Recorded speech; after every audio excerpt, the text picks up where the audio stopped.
الحمدللہ رب العالمین والصلاة والسلام علی سید المرسلین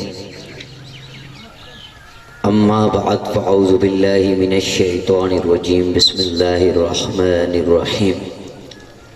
پڑھیے الصلاة والسلام علیکہ یا رسول اللہ وعلی آلکہ واصحابکہ یا حبیب اللہ الصلاة والسلام علیکہ یا خاتم النبیین وعلی آلکہ واصحابکہ یا خاتم المعصومین۔ اللہ پاک کی حمد و ثنا اور اس کے پیارے حبیب صلی اللہ تعالی علیہ وآلہ وسلم کی ذات بابرکات پر درود و سلام کے بعد سامعین محترم و حاضرین محتشم، آج کی یہ مقدس نشست بعنوان ذکر میلاد مصطفیٰ بسلسلہ ایصال ثواب منعقد کی گئی۔ اللہ پاک ہم سب کی حاضری قبول فرمائے۔ بالکل مختصر لمحات کے اندر پیغام احباب کے سامنے رکھیں گے، کیونکہ ان محافل کا ایک مقصد یہ بھی ہوتا ہے کہ امت تک کوئی نہ کوئی پیغام پہنچایا جائے۔ ماہ رواں کو ماہ ربیع الاول بھی کہتے ہیں، ربیع النور بھی کہتے ہیں، کیونکہ اس مہینے میں اس نور کی آمد ہوئی کہ جن کے صدقے میں کائنات کو وجود ملا۔ اس مہینے کی عظمت کا اندازہ اس سے لگا لیجئے، رمضان بڑی عظمت والا مہینہ ہے، لیکن رب محمد کی قسم رمضان کو بھی عزتیں اس مہینے کی وجہ سے ملی ہیں۔ اگر رمضان کو بھی عزت ملی ہے تو وہ روزوں کی وجہ سے ملی ہے، اور وہ روزے امت تک پہنچانے والے وہ امام الانبیاء ہیں، اور امام الانبیاء کی ولادت اس مہینے کے اندر ہے، تو اس نسبت کی وجہ سے یہ مہینہ عظمت پا گیا، اور پھر اس مہینے کی وجہ سے رمضان عظمت پا گیا۔ یہاں سے اندازہ لگائیے یہ کتنی عظمت والا، کتنی شان والا مہینہ ہے۔ اور یہاں ایک اور بھی نقطہ آپ کے سامنے رکھتا ہوں، اس مہینے کو اگر عظمت ملی ہے تو صرف اور صرف نسبت مصطفیٰ کی وجہ سے ملی ہے، کہ اس مہینے کی نسبت امام الانبیاء کی ولادت سے ہے، اس لیے اس نسبت کی وجہ سے اس کو اتنی عزت ملی، اس کو اتنی شان ملی، اس کو اتنی رفعت ملی۔ اور یہ اصول قیامت تک کے لیے بنایا گیا ہے کہ جس کو بھی عزت ملے گی مصطفیٰ کی نسبت کی وجہ سے ملے گی، بے شک، چاہے وہ جس چیز کا بھی معاملہ ہو، اگر اس کی نسبت امام الانبیاء سے ہے وہ عزت پائے گی، اور اگر نسبت مصطفیٰ یا محبت مصطفیٰ کا رشتہ نہیں ہے تو پھر عزت کو نہیں پا سکتا۔ امام الانبیاء علیہ السلام نے فرمایا کہ میرا زمانہ یہ سب سے بہتر زمانہ ہے، پھر اس کے بعد والا، پھر اس کے بعد والا، پھر اس کے بعد والا، یعنی اگر جو زمانہ امام الانبیاء کا زمانہ تھا، جس زمانے کو امام الانبیاء سے قریبی نسبت تھی،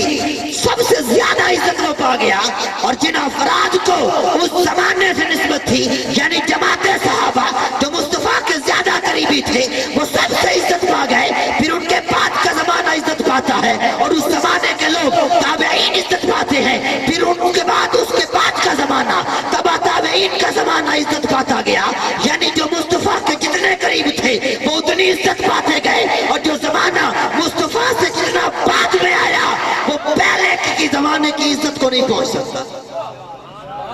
اگر زمانے کو بھی عزت ملتی ہے تو مصطفیٰ کی نسبت کی وجہ سے ملتی ہے، اور قیامت تک کے لیے اصول یہی ہے، عزت جس کو بھی ملے گی مصطفیٰ کے در سے ملے گی، اور مصطفیٰ کے صدقے میں ملے گی۔ اور اسی فلسفے کو میرے امام غیرت نے بیان کیا، خدا خدا کا ہے یہی در، نہیں اور کوئی مفر مکر، جو وہاں سے ہو یہی آتے ہو، جو یہاں نہیں وہ وہاں نہیں۔ بہت بڑی بات کر گئے ہیں میرے امام، بہت بڑی بات کر، بخدا خدا کا ہے یہی در، امام کہتے ہیں اللہ کی قسم خدا کا یہی در ہے، کیونکہ رب جس کو بھی دے گا در مصطفیٰ سے دے گا، نہیں اور کوئی مفر مکر اور کوئی بات نہیں ہے، خدا خدا کا ہے یہی در، جو وہاں سے ہو یہی آ کے ہو، جو یہاں نہیں وہ وہاں نہیں۔ اس کا مطلب کیا بنتا ہے؟ جو مصطفیٰ کا نہیں وہ خدا کا نہیں، خدا کا بھی وہی ہوگا جو مصطفیٰ کا ہوگا۔ جو وہاں سے ہو یہی آ کے ہو، جو یہاں نہیں وہ وہاں نہیں۔ جو یہاں دھتکارا جائے ہو ہی نہیں سکتا کہ وہ بارگاہ خداوندی میں قبول کیا جائے، وہاں بھی اسی کو قبول کیا جائے گا کہ جس کو یہاں پہ قبول کیا جائے گا۔ تو ربیع النور کی آمد جیسے ہی ہوتی ہے بحمداللہ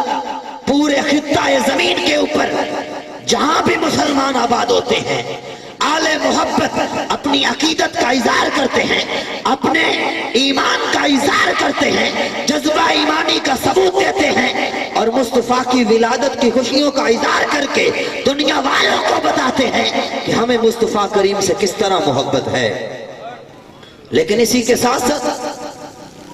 نجدیت کی طرف سے، خارجیت کی طرف سے کچھ فتنے بھی امت میں پیدا کیے جاتے ہیں، اور وہ مسلمانوں میں گمراہی پھیلانا چاہتے ہیں کہ میلاد نہ تو مصطفیٰ نے منایا،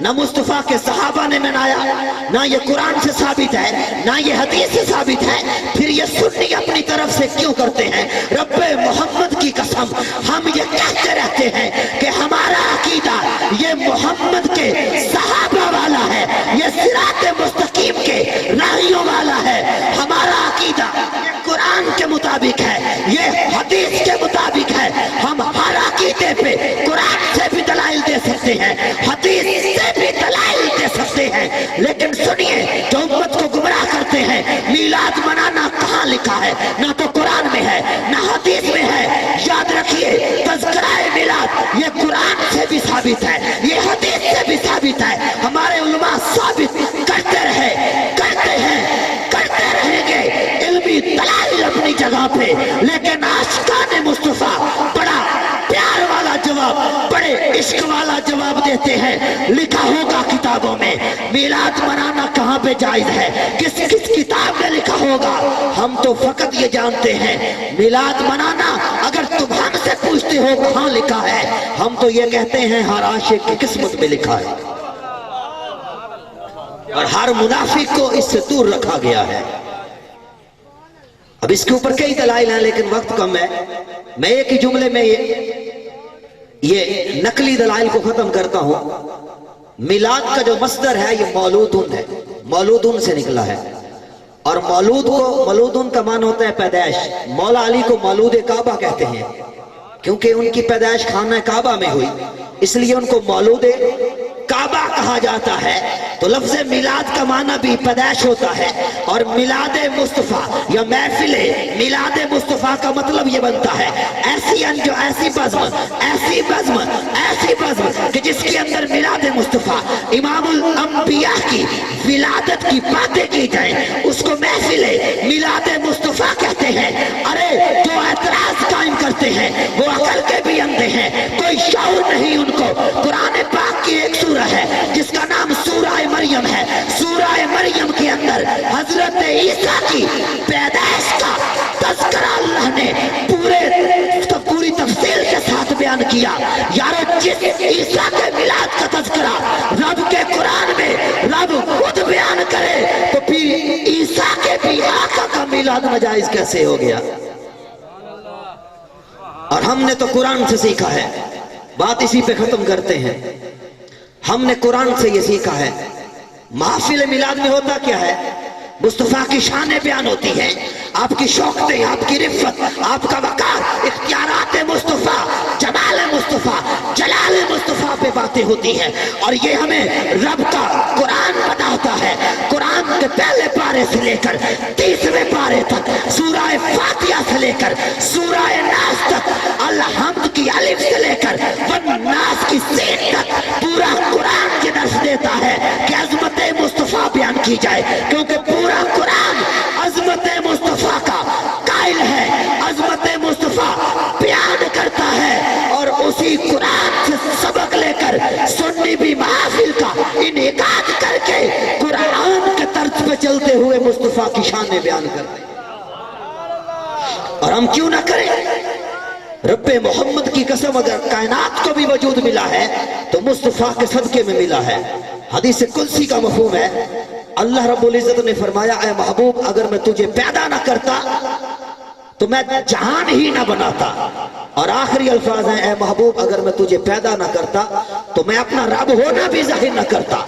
اپنی ربوبیت کا بھی اعلان نہ کرتا۔ تو پتہ چلا کہ کائنات کو اگر وجود ملا یہ بھی مصطفیٰ کے صدقے میں، آسمانوں کو بلندیاں ملی تو یہ بھی مصطفیٰ کے صدقے میں، اگر زمین کو قرار ملا تو یہ بھی مصطفیٰ کی وجہ سے، چاند کو رہنائی ملی تو یہ بھی مصطفیٰ کی وجہ سے، آفتاب کو نور ملا تو یہ بھی مصطفیٰ کی وجہ سے، بہار کو تازگی ملی یہ بھی مصطفیٰ کی وجہ سے، کلیوں کو نکھار ملا تو یہ بھی مصطفیٰ کی وجہ سے۔ جس کو جو کچھ بھی ملے گا وہ مصطفیٰ کے صدقے میں، مصطفیٰ کے در سے ہی ملے گا، کیونکہ باخدا خدا کا ہے یہی در، نہیں اور کوئی مفر مکر، جو وہاں سے ہو یہی آ کے ہو، جو یہاں نہیں وہ وہاں نہیں۔ رب نے جس کو جو کچھ بھی دینا ہے وہ مصطفیٰ کے در سے اور مصطفیٰ کے صدقے میں دینا ہے۔ اسی لیے سنی اس ماہ کے اندر اپنی عقیدت کا اظہار کر کے دنیا والوں کو بتاتے ہیں کہ ہمیں اپنی جانوں سے زیادہ امام الانبیاء سے محبت ہے، اور جب تک سنی قائم رہیں گے وہ اپنی عقیدتوں اور محبتوں کا اظہار کرتے رہیں گے۔ اللہ کریم سے دعا ہے وہ محبت رسول میں جینے اور اسی محبت کو اس دار فانی سے لے جانے کی سعادت عطا فرمائے، آمین بجاہ النبی الامین۔